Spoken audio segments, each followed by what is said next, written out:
Hello, and thank you for tuning in to this edition of COURIER CONVOS.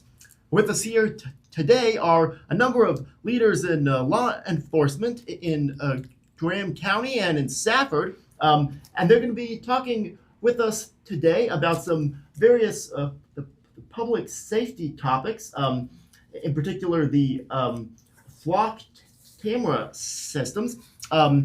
Thanks everyone for being with us here today. Since we have a larger group today, if we could all just go around the table and say who we are. Go ahead. Sheriff. Oldest to youngest. Oldest, youngest, that's definitely me. I'm PJ Ard. I'm the sheriff here in Graham County. Thanks for being here. Thank you. I'm Brian Avila. I'm the chief of police for the Safford Police Department. Thank you. And I'm Tyler Clough. I'm the captain for Safford Police Department. Thanks for being here. And we also have our own reporter, Brooke Turley, with us here today as well. Thanks for stopping by, Brooke. Of course, always good to be here. Sounds good. Well, I appreciate you all taking the time out of your day to stop by. So one big topic that I understand you're working on a story actually about some vandalism that happened to one of these cameras, the flock license plate reader cameras. I understand that's a topic that a lot of folks have a lot of strong views about, positive, negative. So I'd like if you guys could tell us about your stance, the stance of your agency on these flock safety cameras. Well, I can say for our agency, for the police department, obviously flock is a valuable tool for us. Obviously, there are some drawbacks in the community where people think that we're watching them on a daily basis or tracking them. Not the case. I think there's been, in my opinion, a false narrative painted with that. It's an investigative tool. Okay, that's the best way to answer that. Excuse me. One of the things is with any tool across any industry that you want to bring to the table, yeah, there's going to be misuses and there's going to be incidents where people don't trust either the tool or the people running the tool. But I can say for us, we have policies and procedures and safeguards, in essence, or guardrails in place that don't allow that. People can't just randomly get on the system and try and access somebody or track somebody without it being logged or tracked on our end. And Captain Clough can get into some of that, some of the safeguards, but we have monthly reporting. We print out who's using it, what the use is for, things like that. And I think that goes across the board, honestly. I think that's probably nationwide. I don't want to speak for everybody outside of our agency, but I think that's pretty standard. Obviously, there's been some legislation that's been proposed but hasn't quite gone through yet because there's no clear-cut answer on flock. But each agency is individually responsible for making sure that the misuse or even the idea of misuse is put to rest. So that's kind of our perspective. Again, we have policies and procedures in place to prevent those kind of things from happening. But again, I'm not saying that there's never going to be a case.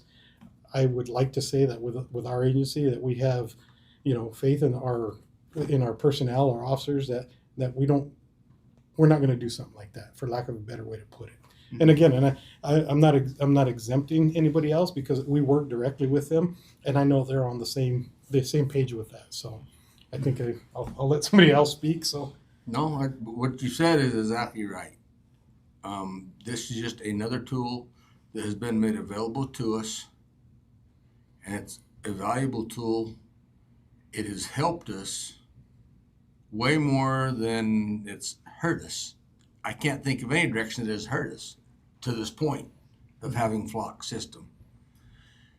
But there's numerous ways of where it's helped and assisted in many cases. Again, the abuse thing, we'd like to talk about that and those types of things. Name me one system anywhere, any place, any employment anywhere that something has not been abused, possibly. Okay, we've just been very lucky here so far that, knock on wood, nothing has happened here that's brought that kind of light upon us. And like Chief said, we can talk about us here in our valley with our law enforcement in this valley. Can't talk about other counties. I can't really talk about other cities or states. I don't know what's happened in some of those other places, but nobody has come to me with specific information as to where the flock system has abused them personally in any way. They've not been harmed by it monetarily. They haven't been harmed of it by Criminally. what you Criminally? criminally. Well, there've been some harm by it criminally. Okay, because they're traveling around in the stolen vehicles, or they're the homicide suspects that get caught, things like that. You know, but no, nothing has been abused with our citizens here in Graham County or in our cities. And Yeah, maybe just to touch on that a little more. This isn't a case of Big Brother watching. We don't have the time or the personnel to sit somebody there to watch flock cameras. It's just not feasible, honestly. Even if we did, you'd have to have a legitimate law enforcement reason for accessing, say, if you're looking for a vehicle, things like that. You know, you have to have a reason. You can't just randomly go in there and start doing searches. Chief, I'll go back to last night's council meeting. This got brought up and it was a topic. And so the sheriff said, you know, luckily we haven't had any incidents. Well, I'll go a step beyond that. I don't think it's luck. It doesn't have anything to do with luck. We have systems in place. We have policies, procedures in place.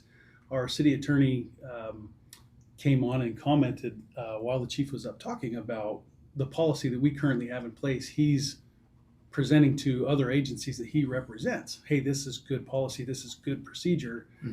And we weren't behind on that. We hit that proactively instead of reactively. So our goal with a lot of this is we're being proactive in making sure that we don't have a problem, that the system isn't abused. Because like the sheriff said, this is a great investigative tool. I think we do have a misunderstanding of how it works, what it's used for. We have a lot of systems in law enforcement that search a lot of different information. Criminal justice information is pretty detailed, right? We have a lot of access to a lot of systems, which is why the people that we hire have to go through a lot of prerequisite training and familiarization with what the laws are. Basically, if we do something to violate that, in essence, the officer would be committing a criminal offense. So there are a ton of things that we have in place to proactively make sure that we don't have a problem. And I think that's why we avoid a lot of things, is we're thinking ahead. Part of the process that our agency has just undergone, we're actually in process of receiving our accreditation through, it's called ALEAP, Arizona Law Enforcement Accreditation Program. And what they do is independent auditors will come in and check our policies and procedures and make sure that we're in compliance with them and make sure they're up to date to industry standard.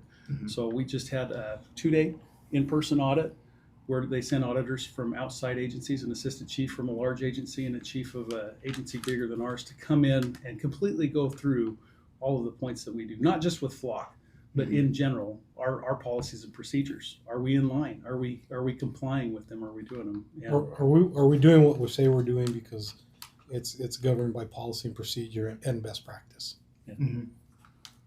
Yeah, makes sense. And you guys had touched on how flock is useful as an investigative tool. Can you guys tell me about some specific cases or incidents where your agencies have used a flock to bring about a successful resolution? Yeah, absolutely. We've recovered multiple stolen vehicles that have come into town from out of town. We've had a silver alert from the valley, an elderly person with dementia that left in a vehicle from up in the valley. It came into the valley here, and I can't take credit. These weren't our cameras. It was one of the other agencies, I believe, that picked them up. So we're able to successfully find and help that person. We've had numerous narcotics investigations that led to prosecution of sale of fentanyl, methamphetamine, that directly have involved use of flock cameras. Mhm. So those are some of the examples. Sheriff mentioned the homicide suspect that came into town Mhm. several years back, and so you got to think, without these cameras, we had the potential to have an officer make what we call a cold stop. No knowledge, no information of what they were walking up to. Mhm. And based on all the information we had, this was going to be a confrontation. Mhm. However, flock cameras allowed our officers a level and measure of safety to be prepared for that confrontation, to somewhat control where that happened, to not only keep the officers safe, to keep the public safe. So I don't know the details on that homicide suspect from where was it, Sheriff? Tennessee. Tennessee or one of the southern states? Alabama. Yeah, Alabama. Alabama. So one of I think it the was Tennessee, but Yeah. it could one have of been those another state. committed multiple homicide and then drove cross country and ended up in our area. We were alerted. Units were made aware of it, and they were able to, like I said, develop a plan. Ultimately, it led to an officer-involved shooting, which is unfortunate, but we don't always get to dictate that, right? We're only half of that equation. So, with those, like I said, it added that extra level of safety, and so that's a big one. But there are numerous day-to-day cases, shoplifting cases, right? We have the only Walmart within 100 miles, Chief. Are we right on that? Approximately 100 miles. And theft and shoplifting and felony retail theft, fraud, all of those things happen almost on a daily basis there. So these have helped us solve numerous. I can't give you an exact number of those because it is quite a bit. So those are some examples. I don't know, like I said, if that narrows detail down enough for you, but those are things that help us on a daily. And if you listen to that, none of them are civil traffic stops, red light violations, anything like. We're looking at actual criminal elements. So in order for the officer to use it, they have something happen to where they develop leads and they utilize that as an investigative tool. So kind of a spinoff on that deal is a little bit, and correct me if I'm totally wrong on this, but I don't think so. But so when he was talking about the cold stops and kind of what he's just saying right now, the investigative tool and that type of stuff, our deputies and our officers still make a lot of cold stops. Because they could be stopping potentially a vehicle that has been involved in a crime, has been involved in something horrific out there, but does not mean that vehicle has been entered into that system to be looked at. Okay? When we're looking for something specific, we have to enter that into a system to be looked at. With a reason. With a reason. We don't just, so what I'm saying is if somebody's going down the road and our dispatch called us and said, hey, so-and-so just passed this location and it hit on a flock camera, and we're going to say, okay, what they do wrong? Oh, nothing. We're just letting y'all know he just rode down the road. No, that doesn't work that way. It's not just out of the courteous kindness of our hearts that we're just telling people, oh, we saw so-and-so over here. No. If they did something wrong, if we believe they're getting ready to do something horribly wrong, and we have entered them into that system, then it's going to let us know where they're at. It's a balance. You have to balance public safety with individual rights and privacy. But having said that, though, where is anybody's privacy being violated? They're on a public highway, a public roadway. Everything's public about everything that goes on with it. There's nothing hidden. There's nothing whatever. It's there. And it's just the same as Brooke and I spoke the other day. I was sitting on the side of the road as I was talking to her. I pulled over to the side of the road so I could talk to her. And while I'm sitting there, I gave her partial license plates of vehicles that went by me. I gave her partial things written on the doors the vehicles went by me. And I said, I'm not even a flock camera, but I'm sitting here right now telling you in person who just went by me. What is the flock camera doing? The only thing different is I don't know if anything's entered in the system or not. I'm just telling you what it is because I can see it. It's public. You know, if people don't want me to see them driving down the road, well, then I guess don't drive down the road, I guess. I don't know, because everybody, I'm going to look at you because I want to make sure we're not crashing, having bad things happen. We're aware of our surroundings, where things are going on. And it's nothing but safety to those involved. Mm-hmm. And I understand there's going to be some people that don't care for it. Mm-hmm. But like he said, the Silver Alert people that come from the other valley, they love the flock camera system. Mm-hmm. The guys that got arrested out of stolen cars, they hate the flock camera system. Mm-hmm. Now, is it all right if I just do a quick clarification? So I know that some cameras will look at people in the vehicles, but as I understand it, the flock cameras in our county specifically focus on make of the vehicle and the license plates. Is that the extent of the records that they keep? So we don't collect, we call it PII, personal identifying information. There is no personal identifying information collected by the flock cameras. They literally look for combinations of letters and numbers on a plate. They are able to their search. You can enter a specific vehicle description also, and it will pull you in an area and a time frame. It can pull a vehicle description also. Right. So those are the things that, like I said, common misconception is there's facial recognition. There's looking to see who's in the car. We don't have that ability. Safford PD, we do have some live view cameras on our busier intersections, basically. But they're not collecting license plates. They're not collecting any of that. It is literally, if we have a traffic accident, if we have, a backup, a traffic intersection is down, we can know about that. We can have a little bit of a quicker response time based off of that. We can go back and we can watch the accident and see what happens. So we do have a few of those, not very many, but those are kind of the things that we have. And like I said, again, I think some of that misconception is that people are being facially recognized, and that's not the case with what we have. Mm-hmm.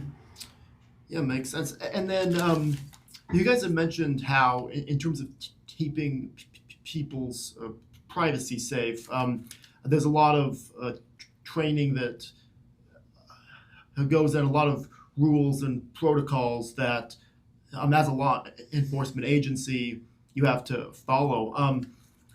Are there any concerns regarding the safety of the data on the flock side, or is that not something that you guys have seen could be a risk?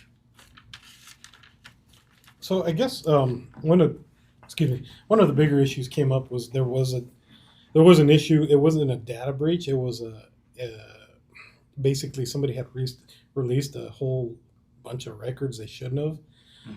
It wasn't as far as I'm aware of. We haven't had any of the breaches like that. But again, I mean, people get wild about stuff and can get into. I mean, how many times you get emails or some kind of notice? Hey, your data was compromised. Your PII, as he's talking about, was compromised through your bank, through your insurance companies, through credit cards. I mean, it happens. What we're told is that they have a system in place that hopefully will prevent this stuff. But again, people find ways around, all these firewalls and get into stuff. But as of right now, I don't think there's been like a quote unquote major breach that's compromised tons of data. And even if, as he was saying, even if the data is compromised, they're going to have a vehicle description and a set of numbers, basically license plates. So it's not going to compromise. Brooke Curley was, driving on this date and time. No, it's going to have a vehicle description or a license plate. Which is what I was doing when I specifically did the deal when I sat down when I was on the side of the road, and I told her partial license plates and partial things. I said, if there's a breach, I'm the guy that breached it. I just told you who just went down that road. I don't know the guy's name, but that license plate and that truck just went down the road right there. Yeah. And just to be, pretty honest, let's have an honest conversation about the apps that people use on their phones compromise way more data than a flock system ever will. Carrying a phone, walking into a store such as Walmart. I mean, you want to talk about facial recognition, places like big department stores, places like that.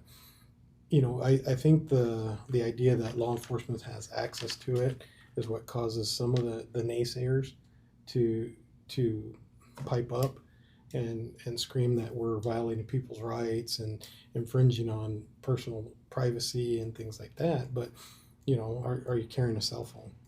I mean, look how much data is in your cell phone. What apps are you running on your cell phone? Are you using like a data blocker, data defender, things like that?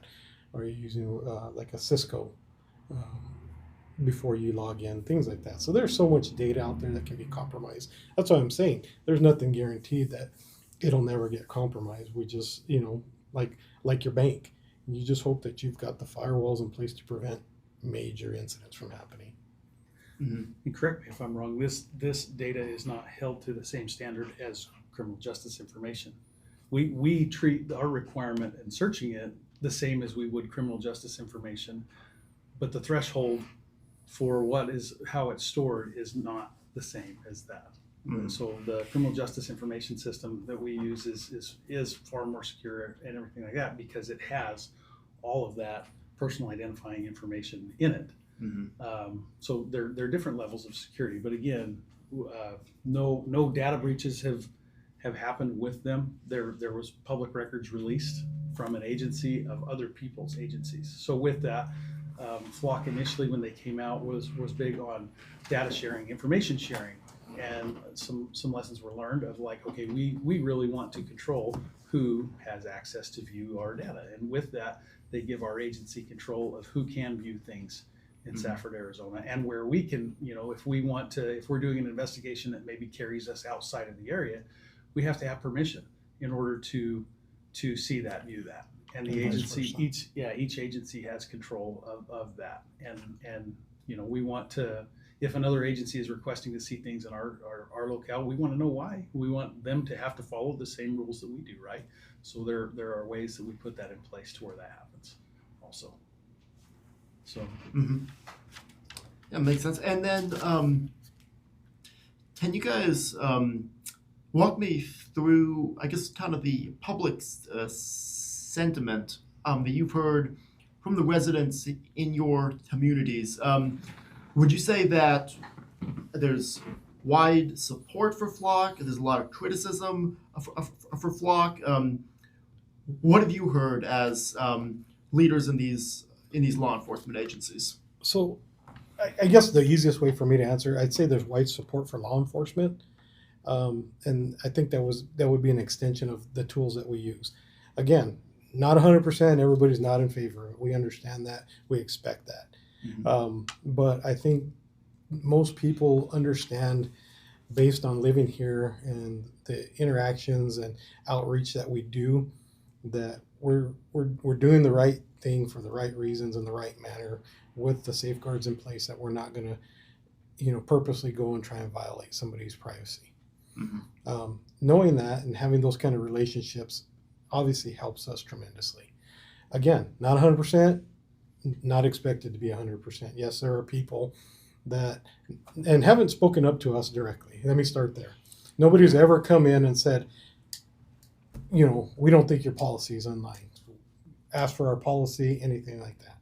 We have a transparency portal on our website so people can actually read what Flock is and what Flock isn't.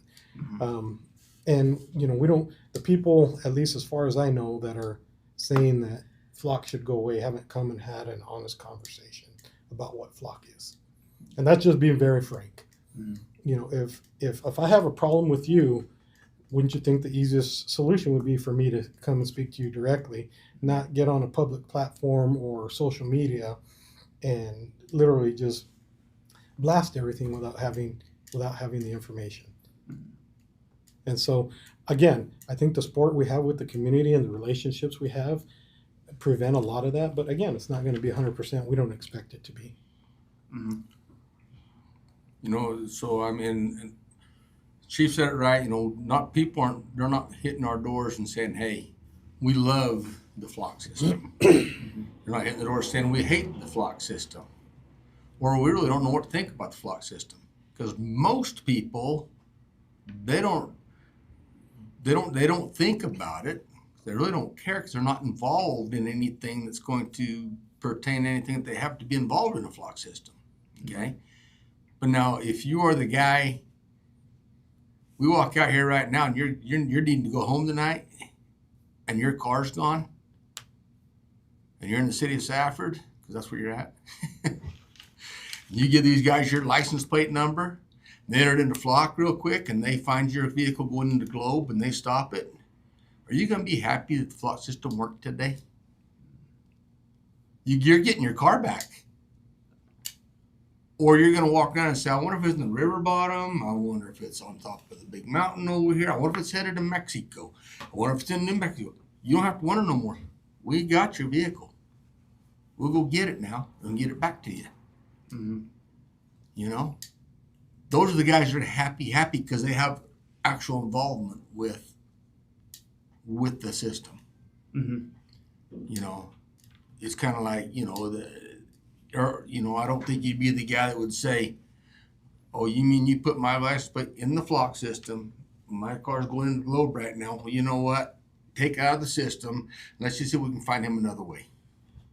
Don't worry about my car, we'll just find my car another direction. Okay, it's like, no, we love that tool, it worked great, no harm, no foul, except for the guy who stole it. Mm-hmm. and then that's just the next part of the system. Mm-hmm. But anyway, so yeah, for the most part, people have any dealings with us and flock, they're definitely okay with the system. Mm-hmm.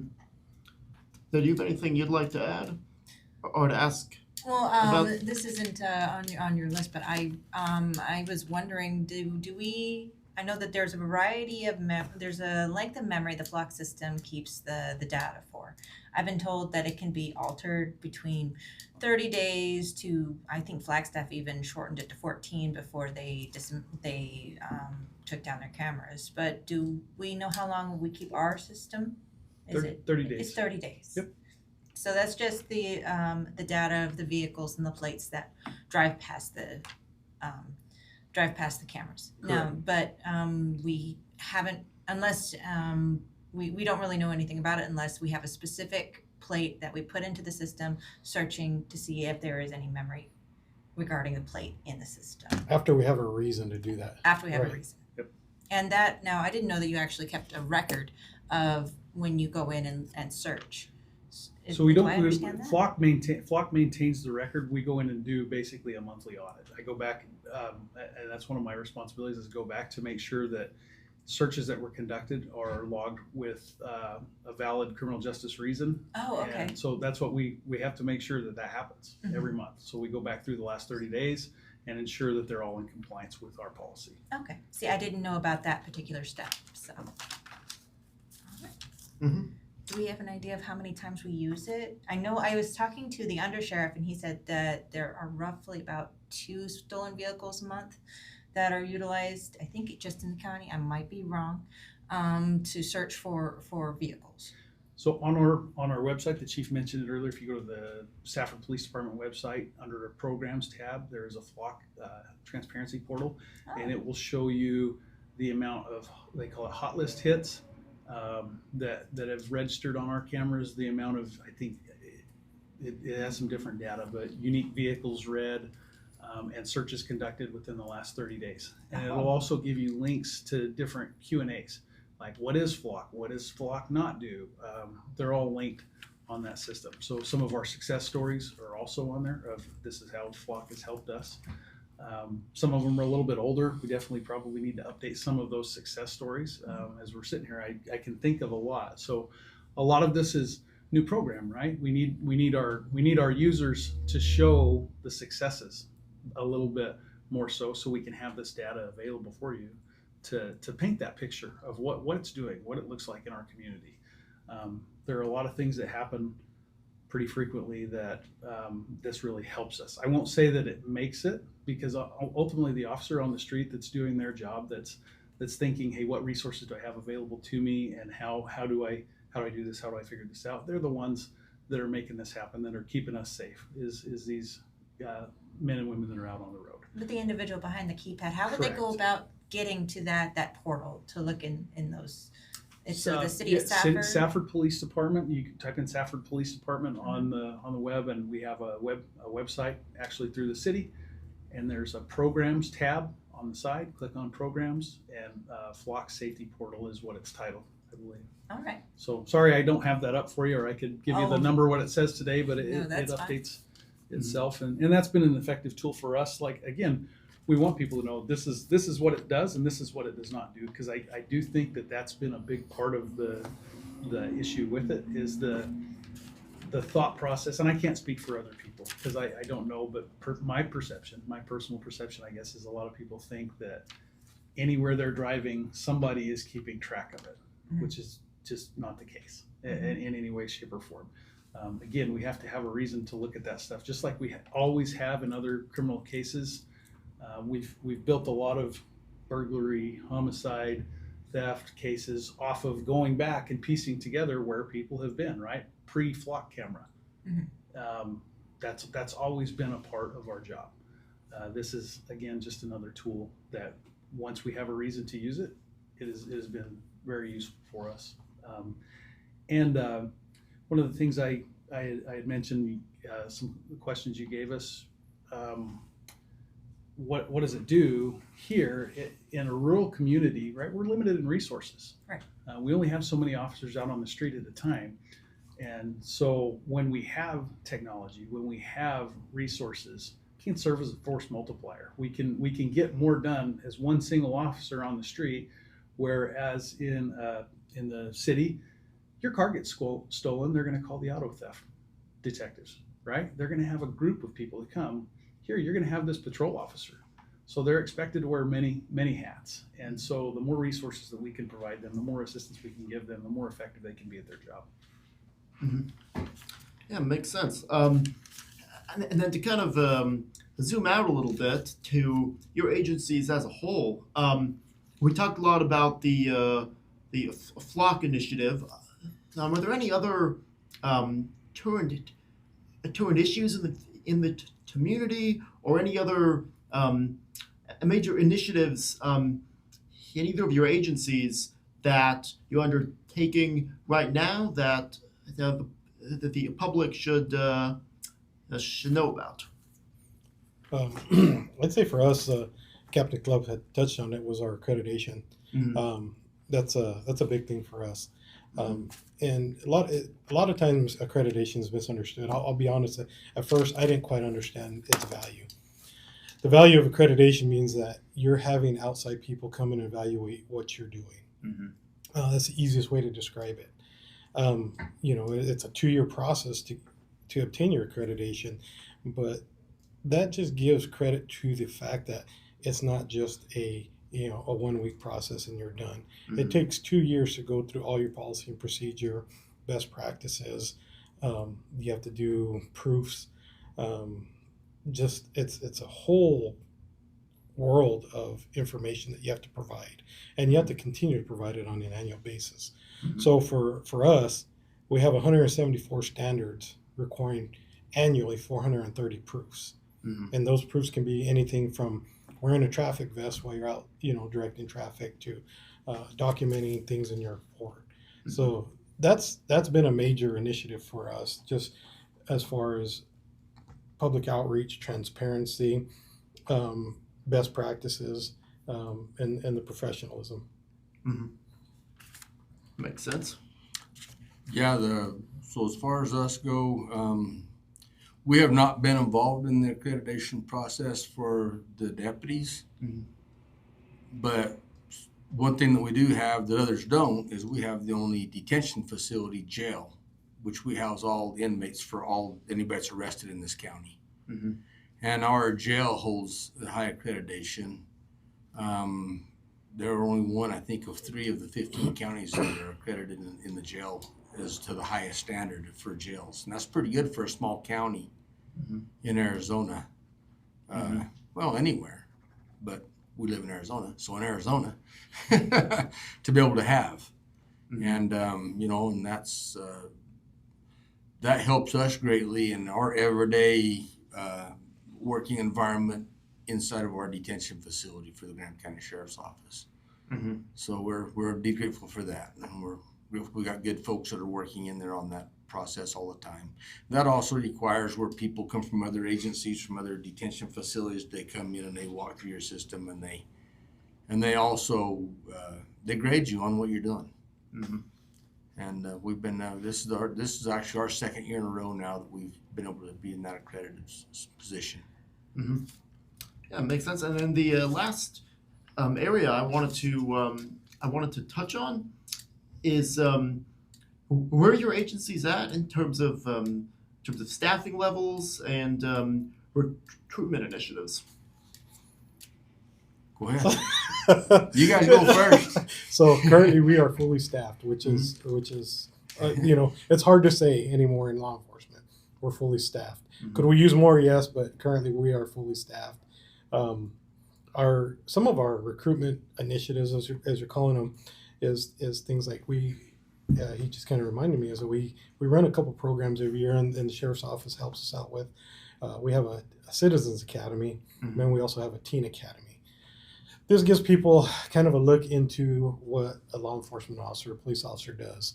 Gives you different, divisions, whether it be patrol to investigations, things that you can do on a daily basis, or what your daily activities look like. We do, several career fairs. We, have public outreach, not only in the community, but in our schools. Mm-hmm. I don't want us to know if you say fortunate or unfortunate for us. We have approximately 13 different special events on Main Street that we have we call it our command post, but it's a tent we put up, and Brooke, you've seen it, and where we have our information pamphlets out there, things like that. So like I said, a big push for us has been the community outreach, Mm-hmm. and it's paid off for us. Like I said, I touched on it earlier, our relationship with the community, how we're perceived, and the trust we have back and forth. Mm-hmm. So that's a big part of it for us. Mm-hmm. So yeah, our deal's a little different.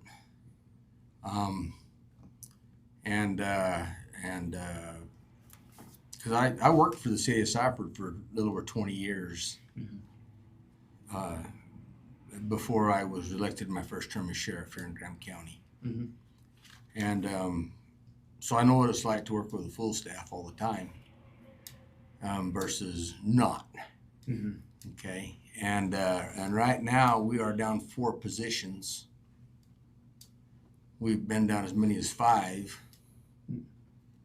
We operate always down with some, and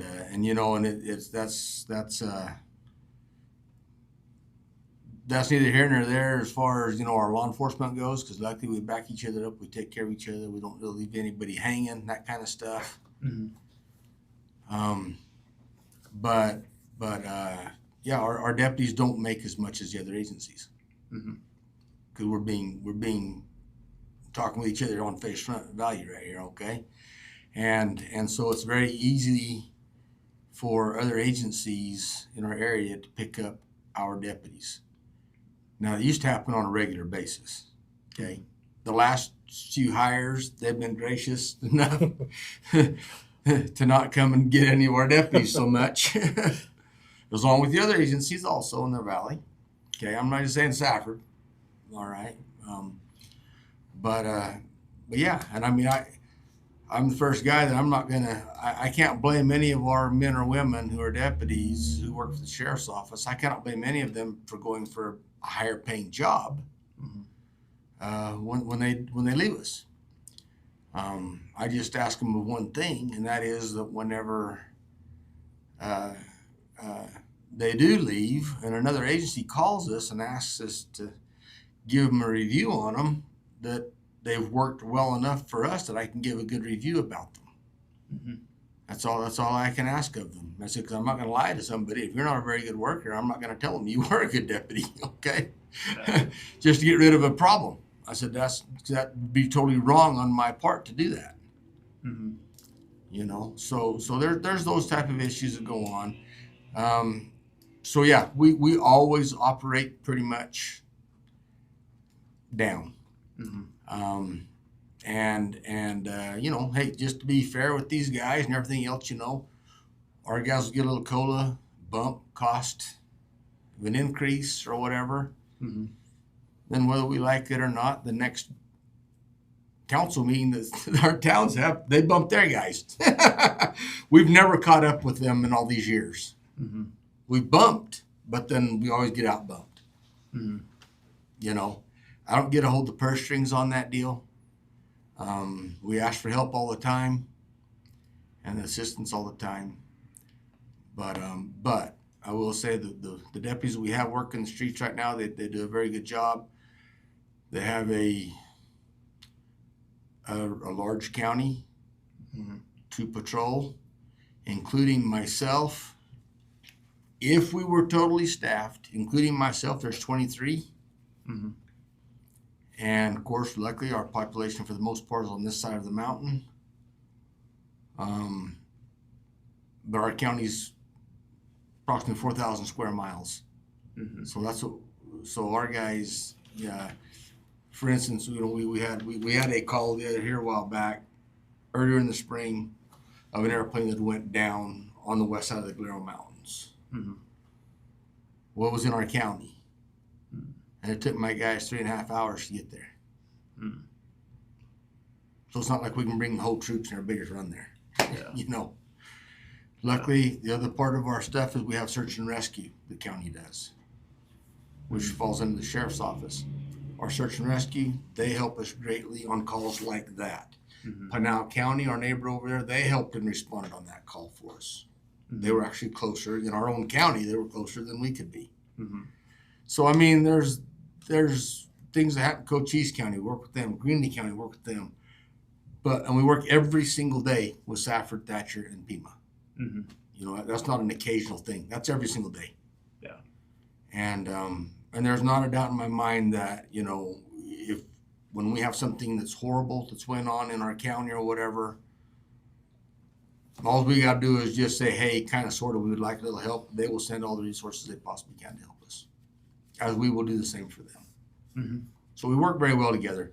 It's just how things are set up, county versus cities, is a little bit different type of a beast Mm-hmm.